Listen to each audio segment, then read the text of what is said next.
Hi friends, నేను మీ రాణి Erranshetti. 1 cup అటుకులతో చిటికెలో పాయసం చేసి చూపిస్తానండి. వీడియోని మిస్ చేయకుండా చూడండి. కావాల్సిన ఇంగ్రీడియంట్స్ చూడండి. బెల్లము, ఇలాచి, అటుకులు, జీడిపప్పులు, బాదం పప్పులు, పాలు అండి. చిక్కటి పాలు తీసుకోండి. స్టవ్ ఆన్ చేసుకుని గిన్నె పెట్టుకుని 1 టేబుల్ స్పూన్ నెయ్యి వేసుకుని జీడిపప్పులు, బాదం పప్పులు బాగా ఫ్రై చేసి తీసుకోండి.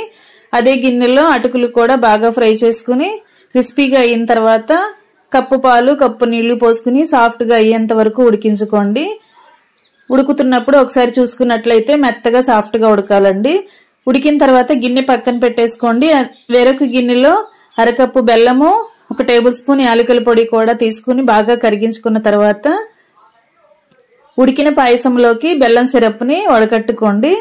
ఇంకా ఎంతో టేస్టీగా ఉన్న అటుకుల పాయసం రెడీ అయిపోయింది. ఇంకా సర్వింగ్ బౌల్లోకి తీసుకుని ఫ్యామిలీకి సర్వ్ చేసుకోవటం.